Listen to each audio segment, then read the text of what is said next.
बात है 1988 की, जब भारत में सुबह सुबह विदेश मंत्रालय को फोन बजता है और खबर थी कि मालदीव में विद्रोह हो गया है। लड़ाके जगह जगह पे बंदूक लेकर घूम रहे हैं। इन हालातों से बचने के लिए मालदीव के राष्ट्रपति मोहम्मद अब्दुल गयूम कहीं छिप गए थे। मामला जो है वो 3 नवंबर को ही गयूम को भारत दौरे पर आना था, लेकिन तत्कालीन प्रधानमंत्री राजीव गांधी जो है वो किसी कार्यक्रम में व्यस्त थे, जिसके चलते वो दौरा टाल दिया गया था। और फिर उसके बाद से वहां पर विद्रोह की खबर निकल के आई। विद्रोह इस इंतजार में था कि कयूम भारत जाएं और तख्ता पलट कर दिया जाए। इसके सारे इंतजाम हो गए थे। श्रीलंका में उग्रवादी संगठन people's liberation organisation of Tamil के हथियारबंद जो उग्रवादी हैं वो भी मालदीव पहुंच गए थे। अब समझिए, पूरी तैयारी हो गई थी कि कैसे जो है वो मालदीव के राष्ट्रपति भारत का दौरा करें और फिर इधर जो है वो तख्ता पलट सेना के द्वारा पूरा कर दिया जाए। जैसे ही गयूम का भारत आना टल गया, तभी विद्रोहियों ने तय कर लिया कि अब तो वो अपनी साजिश को अंजाम देकर ही रहेंगे, क्योंकि जो वहां पर एक तरीके से सिचुएशन थी, पूरी तैयारी जो है वो लगभग तख्ता पलट की कर ली गई थी। मालदीव में विद्रोह तत्काल फूट गया। मालदीव में विद्रोह होते ही foreign service officer Ronen Sen ने पीएमओ से भारत के तत्कालीन chief of army staff general Deepak Sharma से वो बात करते हैं। वीएन शर्मा के आर्मी हाउस में फोन किया और फिर उन्होंने बताया कि क्या है मालदीव के हालात। उन्होंने बताया कि मालदीव में लड़ाकों ने कई मंत्रियों को अगवा कर लिया है। वहां के टूरिज्म मंत्री ने सैटेलाइट फोन के जरिए मदद मांगी। सेना ने पूछा कि क्या हुआ, तो आर्मी से इस मामले में मदद क्या कर सकती है। इस पर जनरल बीएन शर्मा ने कहा है कि हम तुरंत इसके लिए काम शुरू कर रहे हैं, आप सैटेलाइट फोन के पास ही रहिएगा। हम इसी मामले में ऑपरेशन रूम में प्रधानमंत्री से चर्चा करने चाहते हैं। उस वक्त के तत्कालीन प्रधानमंत्री भारत में राजीव गांधी थे। और इसी के साथ शुरुआत होता है ऑपरेशन कैक्टस। जी हां, आपको बता दें, मालदीव में जो 1988 में भारतीय सेना ने ऑपरेशन किया था, उसका नाम था ऑपरेशन कैक्टस। आखिर क्या है ये ऑपरेशन कैक्टस? हथियारबंद लड़ाकों ने सरकारी इमारतों पर कब्जा कर लिया था। श्रीलंका में मालदीव लगभग आपको बता दें, पूरी तरीके से श्रीलंका से मालदीव करीब 100 से ज़्यादा उग्रवादी जो है वो पहुंचे थे। 100 से ज़्यादा उग्रवादी, वो भी पर्यटकों के भेष में पहुंच चुके थे। आपको बता दें, गयूम का तख्ता पलट करने की पूरी कोशिश थी। जैसा कि अभी हाल ही में आप देख रहे होंगे कि म्यांमार साइड हो रहा है, ठीक वो इलाका पूरी तरीके से मालदीव उग्रवाद की चपेट में आ गया था। और पूरी साजिश श्रीलंका में कारोबार करने वाले मालदीव के अब्दुल्ला लुथुपी ने रची थी। एयरपोर्ट, बंदरगाह और सरकारी भवनों पर जो है वो उग्रवादियों ने कब्जा कर लिया था। मालदीव पहुंचे हथियारबंदों ने पूरी तरीके से जल्द ही राजधानी माले में सरकारी इमारतों को अपने कब्जे में ले लिया। सरकारी भवन, एयरपोर्ट, बंदरगाह और टेलीविजन स्टेशन उग्रवादियों के देखते ही देखते कंट्रोल में हो गए। उग्रवादियों ने तुरंत गयूम तक पहुंचना चाहते थे, यानी वहां के जो राष्ट्रपति थे उन तक भी पहुंचना चाहते थे। इसी बीच गयूम ने भारत समेत कई देशों को इमरजेंसी मैसेज भेजा।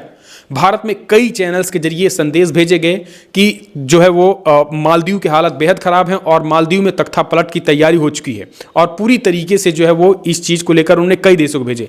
लेकिन यहाँ पर आपको बता दें, पाकिस्तान, श्रीलंका और सिंगापुर जैसे देशों ने मदद से इनकार कर दिया। सीधे तौर पर उन्होंने हाथ खड़े कर दिया कि भैया हम अब आपका ये इंटरनल मामला है, इसमें हम कुछ नहीं कर सकते हैं। लेकिन वहीं अमेरिका और ब्रिटेन के लिए इतने कम समय में सहायता पहुंचा पाना बेहद मुश्किल था, क्योंकि जो है वो समय बहुत कम थे। 3-4 से 5 घंटे के अंदर जो है वहां सब कुछ पहुंचता था। इसी बीच तत्कालीन प्रधानमंत्री राजीव गांधी ने तुरंत एक्शन लेने की ठानी और फिर पीएम राजीव ने इमरजेंसी मीटिंग बुलाई, जिनमें तीनों सर्विस चीफ स्टाफ मौजूद थे। 3 नवंबर की वो बात है, 3 नवंबर 1988 की दोपहर तक राजनीतिक मामलों के लिए बनी कैबिनेट कमेटी ने गयूम के लिए सैन्य मदद की इजाजत पर मुहर लगा दी। और फिर वो मुहर आज जो मालदीव देख रहे हैं, वो बचे हुए मालदीव उस वक्त उसी मुहर का नतीजा है। दरअसल आगरा में मौजूद पैरा ब्रिगेड को तुरंत ये मैसेज पहुंचाया गया। ऑपरेशन की प्लानिंग के वक्त मालदीव की निगरानी कर रहे थे भारतीय एयरक्राफ्ट, और भारतीय एयरक्राफ्ट मालदीव के ऊपर जो है वो निगरानी काम कर शुरू कर दिए थे। एयरक्राफ्ट ने वहां से हुलिये एयर स्ट्रिप की तस्वीरें भेजना शुरू कर दी थी। ऑपरेशन जो है वो फिलहाल 3 नवंबर की रात को शुरू हो गया था। 3 नवंबर 1988 की वो रात थी जहां पर भारतीय सेना ने अपना ऑपरेशन शुरू कर दिया।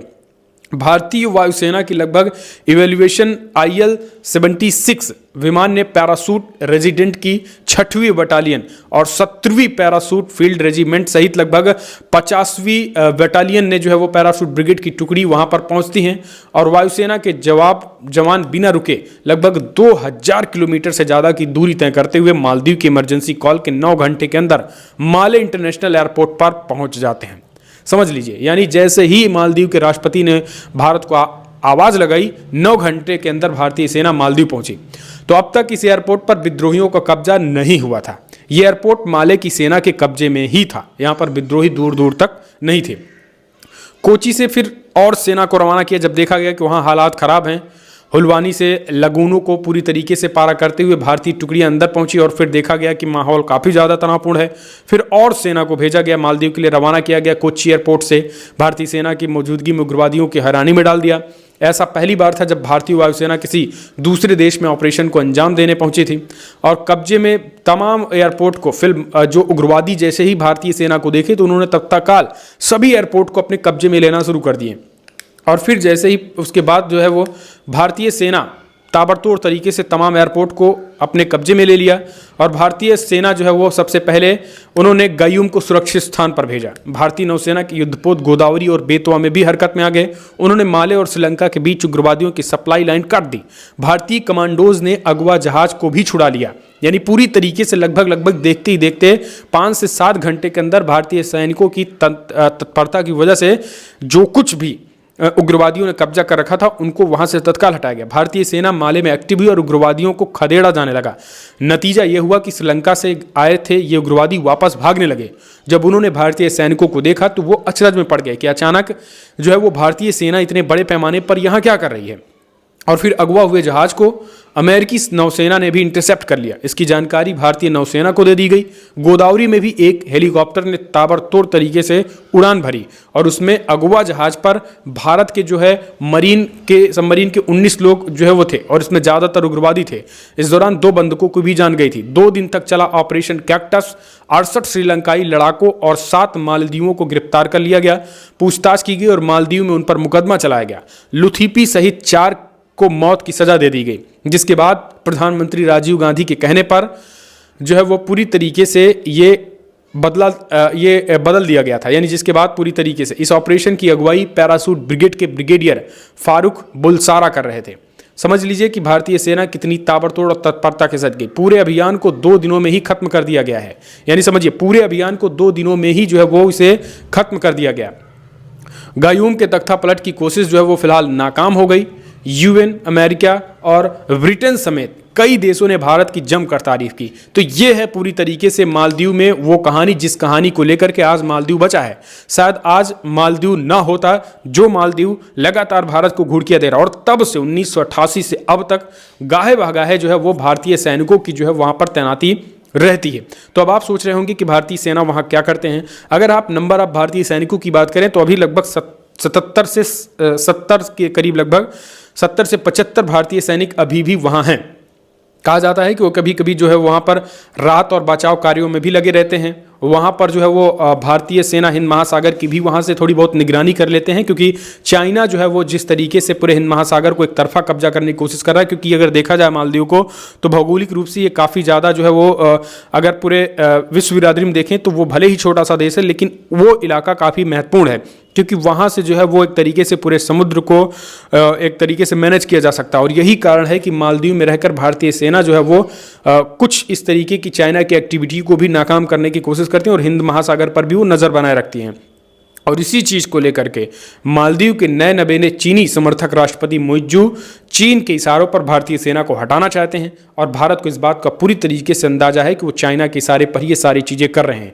और यही कारण है कि अब भारतीय सेना को लेकर के टकराहट हो गई और 15 मार्च तक ये ड्यू डेट दे दिया गया है। तो समझिए, अगर जो मालदीव आज जो भारत विरोधी माहौल खड़ा करने की कोशिश कर रहा है, अगर आज वही तख्ता पलट हो गया होता तो आज मालदीव की हालत वही होती जो आज म्यांमार की है, जहां जिस म्यांमार में उग्रवादियों का बोलबाला है, सेना का तख्ता पलट कर दिया है, सरकार का तख्ता पलट कर दिया है, वहां पर कोई टूरिस्ट जाने को तैयार नहीं है। वही हालात आज मालदीव के होते और जो मालदीव आज इतना बोल रहा है। तो 1988 से ही भारतीय सेना ऑपरेशन कैक्टस के तहत वहां पहुंची थी और 2 दिन के अंदर ऑपरेशन को खत्म कर दिया और पूरी तरीके से उग्रवादियों को मार भगाया और फिर से वहां पर लोकतंत्र यानी एक तरीके से सरकार की सत्ता स्थापित की और तब से आज तक भारतीय सेना पे वहाँ पे मौजूद थी। तो आपको शायद ये वीडियो अच्छा लगा होगा।